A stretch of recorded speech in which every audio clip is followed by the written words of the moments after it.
All right, so we're diving into something kind of interesting today. Interesting. And maybe a little too close to home for some folks out there. Yeah, literally something that might be keeping you up at night. Huh. Sleep apnea. That's right.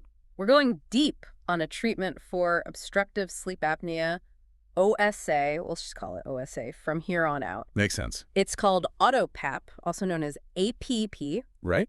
You guys sent in some research from the International Journal of Medical Science and Innovative Research, and we're going to break it down. We'll skip the jargon and just get to what these findings really mean Yeah, for exactly. people dealing with OSA. Okay, so before we get into the study itself, Okay. let's just talk about OSA for a second. Sure. It's becoming increasingly common, especially in developing countries, and we think maybe it's because of lifestyle changes. It could be. Basically, OSA happens when your breathing repeatedly stops and starts while you're sleeping. And you might not even know it's happening. Yeah. But it can really impact your energy levels and even your long-term health. That's why it's so important to find a good treatment. Absolutely. And that's where this APAP comes in. Okay. It's like a personalized ventilation system that adjusts the air pressure you receive while you're sleeping to keep those airways open. Interesting. This particular study that we're diving into looked at how well APAP works and, just as importantly, how likely people are to stick with it. Yeah, because the treatment doesn't really work if you're not using it. Exactly. It just sits on your nightstand, Totally. gathering dust. Let's look at how the researchers designed the study. A good place to start. All right, so they had 50 OSA patients, Okay. all adults, and everyone had a BMI of 30 or higher, Okay. and they had a moderate to severe sleep apnea. How do they measure that? They use the apnea-hypopnea index, or AHI. Yeah, AHI. So think of it this way. If your car was sputtering and stalling like 15 times every hour, Oh, yeah, you'd know something was wrong, right? for sure. Well, that's kind of what's happening with your breathing if you have an AHI of 15 or higher, Yeah. which is considered moderate to severe sleep apnea. Right. The researchers also wanted to make sure they were studying folks who were really struggling with daytime sleepiness because of their sleep apnea. Makes sense. So they used something called the Epworth Sleepiness Scale. Okay. Everyone in the study scored 11 or higher. So they were pretty sleepy. Yeah, they were feeling drowsy during the day. Got it. There were some things that would exclude someone from the study, Oh, like what? like if they recently had a heart attack Okay. or had certain neurological conditions Mhm. or were taking medications that could affect their sleep. I see. So they're really trying to control Yeah, for those other variables. exactly. Make sure the results are accurate. And so one of the most surprising things they found was that the APAP worked better in older patients. Really? That's surprising. I know you'd think. Younger people would adapt to new treatments more easily. Exactly. Hmm. Any thoughts on that? Well, this study didn't really say why, but it's an interesting observation that we need to do more research on. For sure. Now, besides age, the study also found a few other factors that seem to be linked with how well the APAP worked. Like what? Well, folks with a lower BMI tended to do better Oh. with APAP, and also those who started the study with a higher central apnea index. Central apnea index, what's that? That's a measure of a specific type of apnea where your brain isn't sending the signal to breathe. So it's not just how often your breathing stops, but also like the underlying reason? Exactly. Why? And here's where it gets interesting. Okay. They found that longer leaks during treatment were associated with better outcomes. Leaks, like air escaping from the mask. I Yeah. think a good seal would be important. You would think? So why would longer leaks be a good thing? It does seem counterintuitive. Yeah. But it's possible those leaks cause the APAP machine to adjust the pressure more often. Ah, see. So it's like the machine is learning and adapting, Interesting. and maybe finding that sweet spot for each person. Okay, cool. So leaks aren't always bad. Right. What else? Well, two other factors that correlated with APAP working better were higher peak pressures during treatment and surprisingly lower compliance. Lower compliance. Yeah. Doesn't that mean people weren't using it as much as they should have? It does. How could that be linked to better result? It does seem like a paradox. Yeah. But again, this is just speculation. Sure. But one possibility is that the people who are most affected by sleep apnea Okay. might have needed those higher pressures. Could actually get relief. Exactly. So maybe they were willing to put up with a little discomfort because it was worth it. It's possible. Interesting. So we've got this unexpected finding about age, Yeah. the leak conundrum, and the compliance puzzle. Right. What does all this mean for someone who's thinking about trying APAP? I think the main takeaway is that APAP can be really effective, Okay. especially for older folks. But there are a lot of individual factors at play. So it's not one size fits all. Exactly. And that leads us to another important aspect of the study, adherence. Right, because even if APAP works, it doesn't do any good if you're not using it. Precisely. So what did they find out about adherence? They found that younger patients, especially women, were less likely to use APAP regularly. Oh, really? Less than 50% usage for at least 2 hours a night. That is concerning. Any ideas why? Well, remember those leaks we talked about? Yeah. The duration of those leaks was the biggest predictor of both whether the treatment was effective Okay. and whether people stuck with it. Makes sense. If it's uncomfortable, they're going to give up. Exactly. It highlights a really important point. Even the most advanced technology Yeah. can be undermined if it's not comfortable or convenient. Right. Healthcare is not just about finding a treatment that works in theory. Yeah. It's about finding one that works in real life. Absolutely. For real people. For real people. So how satisfied were people overall with APAP? Were they happy with it, or did they want to chuck it out the window? Well, the results were kind of surprising. Only about 70% of the patients were satisfied enough to keep using the therapy. Really? That seems kind of low. Yeah, you'd think if it's helping you breathe better, more people would be happy. Yeah. But it's not always that simple. Right. APP can be effective, but it can also be a hassle.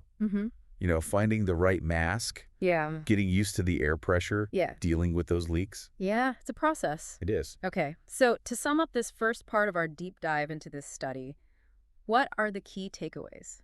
I think the key takeaways are that APIC can be a valuable tool for managing OSA, Okay. especially for older adults, but it's not a guarantee.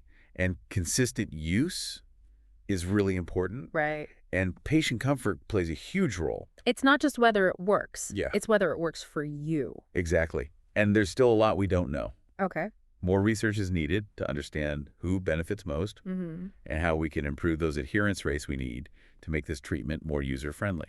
Okay, that's a great transition. Yeah. To the next part of our discussion, we've covered the basics of the study and its findings. Yep. But now I want to hear what you think about the bigger picture. What are the implications of this research for the future of APAP and OSA treatment? It's a great question, and that's what we'll unpack next. Okay, stay tuned. Yeah, it really is amazing how much individual experiences can vary, Yeah. even with the same treatment. Totally. Yeah. And speaking of individual experiences, this study was relatively small, right?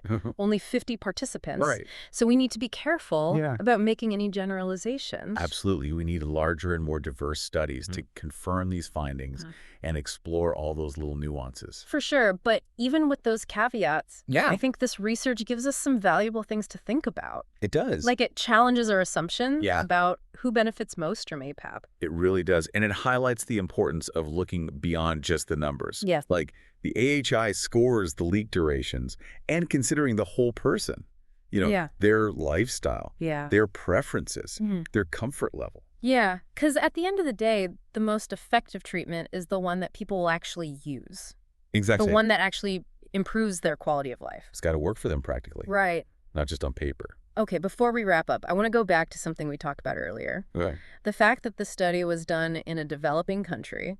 Right. And that's really important to keep in mind because access to healthcare is different. Yeah, Cultural attitudes towards sleep are different. right. And even lifestyle factors can all play a role. It's a good reminder that what works in one place might not work somewhere else. Exactly. Yeah. We need more research that considers those cultural and socioeconomic factors. So we can tailor treatments Right. to meet the needs of different populations. Absolutely. And empower people Yeah. to take control of their own sleep health. Yes.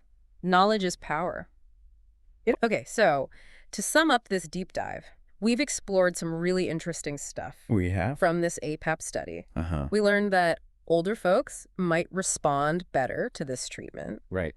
that leaks aren't always a bad thing, Yeah. and that adherence is key to making it all work. Right. And we've talked about the importance of individual experiences and the need for more research More research always. that reflects the diversity of the global population. The world is a big place. And hopefully we've sparked some curiosity in you guys Yeah. about sleep apnea and the options for managing it. It's a fascinating topic. It is. And if you are battling OSA or know someone who is, Yeah. you're not alone. There are resources and treatments available. And APAP may not be perfect for everyone, Right. but this research gives us some important things to consider.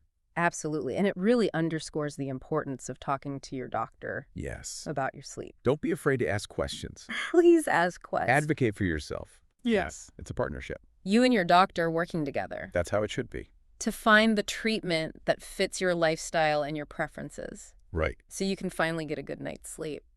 And who knows, maybe this research will inspire somebody listening to learn even more about sleep. Yeah. It's really amazing how much we're still learning. It is. If you come across any interesting sleep-related stuff, Yeah. we'd love to hear about it. Definitely always up for a good sleep story. Okay. All right. I want to leave you with one last thing to think about. Okay, hit us with it. So we've talked a lot about those objective measures. Like AHI and leak duration. Right. But what about how people feel? Yeah. How do we measure the impact of APAP on someone's quality of life, their relationships, their overall well-being? That's a great point. We get so caught up in the numbers. Yeah. But ultimately, it's about how those numbers translate into real-life changes. It really is. How do people feel? Exactly. It's about listening to patients, Yeah. understanding their needs, and finding solutions that address not just the physical symptoms. But the emotional and social impacts as well. It's about treating the whole person. The whole person, not just the disease. Exactly. And that's what's so important for making sure that people with OSA get the support they need to live Yeah. full, healthy, and well-rested lives. Well said. Thank you so much for joining us on this deep dive My pleasure. into the world of APAP and OSA. Anytime. And as always, we encourage you to share your own insights and experiences. Keep this conversation going. Yeah, it really is amazing how much of a difference a good night's sleep can make. It's huge. Thinking about the whole person, their well-being, their individual needs, it makes me wonder, Yeah.